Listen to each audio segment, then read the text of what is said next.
volvemos a la política. Está con nosotros la candidata vicepresidente de la Nación del Frente Amplio Progresista, Norma Morandini, que está de visita en Córdoba a pesar de ser cordobesa. ¿Qué tal, Norma? Buen día, ¿cómo estás? Muy bien, muy bien. No hay Norma? mejor forma de tener a Córdoba cuando uno pierde a Córdoba, porque Sí. la tiene de otra manera. Cuando uno vive en un lugar, el cotidiano te va de alguna manera te va matando la raíz. ¿Pero te has acostumbrado a la vida en campaña? Bueno, yo no me siento en campaña. Creo que la campaña electoral es una gran oportunidad para que no solo uno, sino que una sociedad se mire a sí misma y se pregunte hacia dónde quiere ir. En el caso mío personal me ha dado una gran oportunidad de alguna manera seguir insistiendo en lo que son casi mis obsesiones. Si recuerdo que 20 años atrás, cuando a mí me obsesiona que la política no carezca de valores, es decir, la vida, todo, uno tiene un marco de valores, en la política no hay otro valor que la legalidad democrática, que el respeto al otro, que la Constitución. Si no hay valores, lo que tenemos es una política deformada. Nosotros tenemos un gran pragmatismo en la cultura política, y es así, siempre fue así, siempre hemos tenido crisis, entonces en nombre de las crisis económicas se han tomado atajos legislativos, se nos ha hecho natural lo que es anormal. Entonces me parece que estamos viviendo un momento muy auspicioso de una bisagra histórica entre una cultura con una concepción de poder autoritaria, verticalista, uno manda, los otros obedecen, tener la mayoría para después hacer lo que se quiere, utilizar todo este marketing político que lo único que hace es crear una ilusión para ganar elecciones, se hace cualquier cosa en términos de la publicidad. Y yo creo que de alguna manera todos reconocen hoy que la gran crisis de Argentina es una crisis política, y si es política es cultural, y si es cultural son valores compartidos. Yo no quiero dejar de mencionar lo que ustedes están indagando hoy en el programa. En el año 92 yo fui como periodista a la Cumbre de la Tierra, la de Río de Janeiro, que fue la mayor, fue una mega reunión que juntó presidentes, reyes, primeros ministros, no hay antecedentes de una cumbre semejante.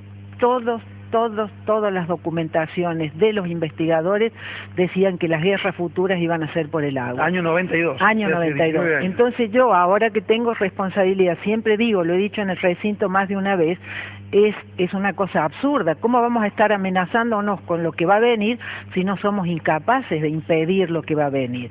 Entonces es un tema de tomar conciencia, y ahí es la puja entre lo que creemos que es moderno. Por supuesto que hace falta tener subte, pero antes tenemos que tener nuestros recursos. Si no protegemos los recursos, nos pasa lo que nos está pasando con el fuego.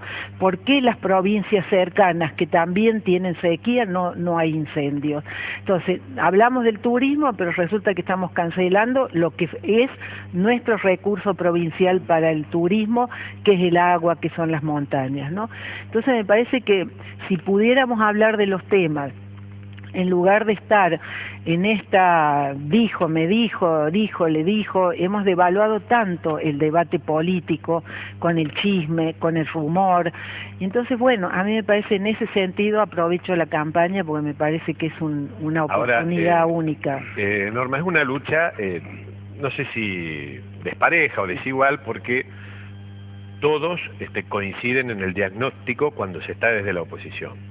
Y los ejemplos que hemos tenido en la Argentina es que cuando la oposición, que tomaba esa posición crítica, vuelve a repetir los mismos errores de quienes estaban antes en el gobierno.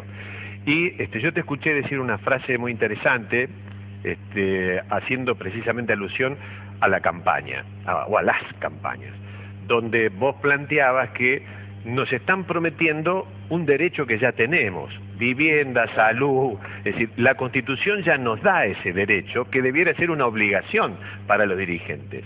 Pero sin embargo nadie lo lleva a la práctica, nadie lo hace, porque siguen ofreciendo casas, hospitales, pero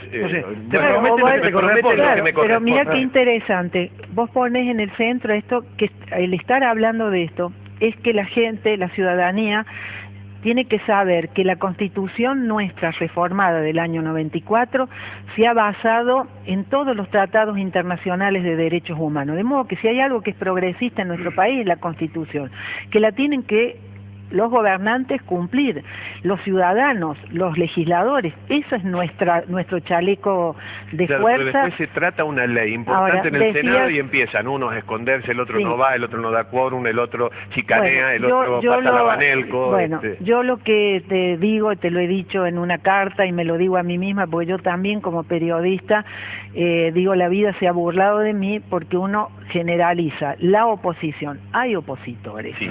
Los legisladores, hay legisladores, es decir, empezar a discriminar y ver que no hay un genérico, ¿no? Es cierto lo que dices, a mí yo prefiero hablar de los males y no de los malos. ¿Cuáles son los malos nuestros? Que la política sigue siendo trueque, la política es negociación. Entre nosotros es qué me das, qué te doy. No puede ser, fíjate el escándalo cordobés, de que resulta que ya se está negociando con lo que hay que hacer con la jubilación a cambio de llevar legisladores, es decir, ¿a quién sirven los legisladores? Porque este es un tema que hay que ponerlo en todas las campañas electorales cada vez que haya elección.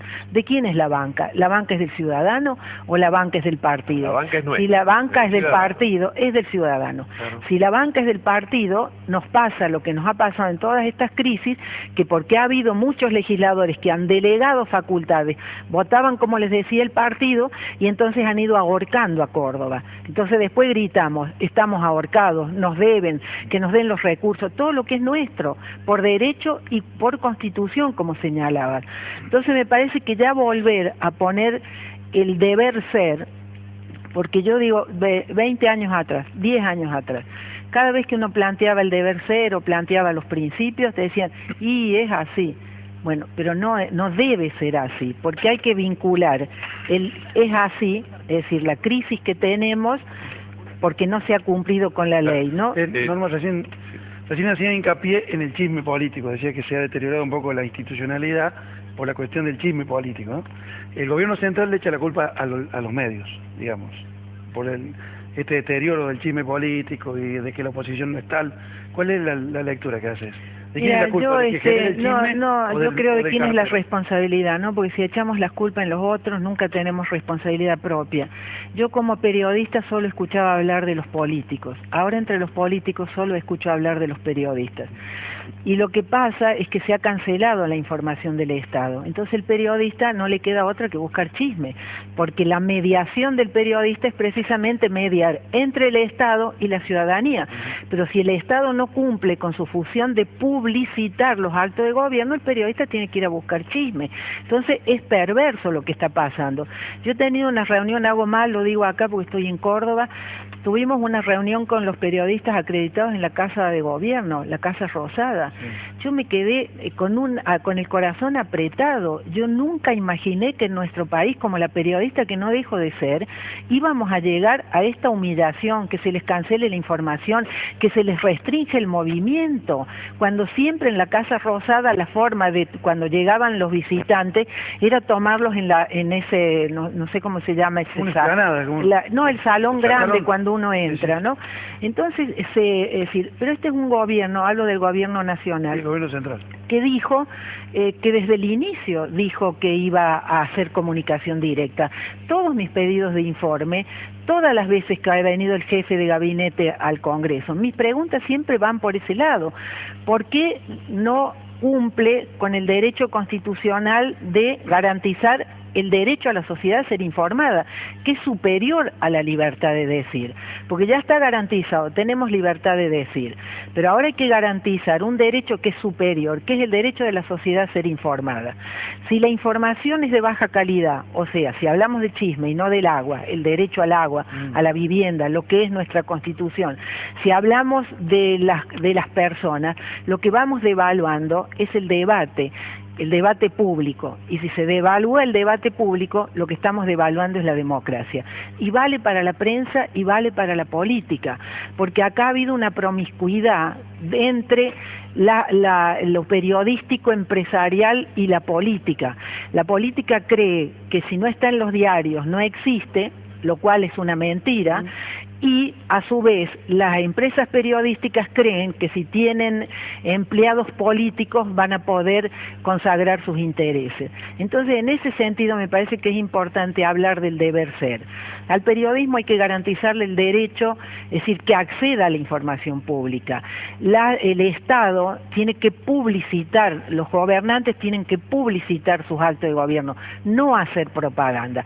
Entonces veamos la distorsión que hay en la campaña, que le damos a un publicista, que nos hacen campañas costosísimas, obscenas, porque vengo a Córdoba al punto tal de que cada vez que vengo me agrede esa publicidad obscena que hay, porque esas gigantografías, nosotros no somos actores, entonces el ponernos en gigantografías nos separa de la gente, el ciudadano no está colgado en una gran gigantografía. Entonces lo grave de eso es que cuando se habla de corrupción de los gobernantes, y el ciudadano dice, bueno, pero ese es otro, no es Ahora, parte de él, ¿no? Yo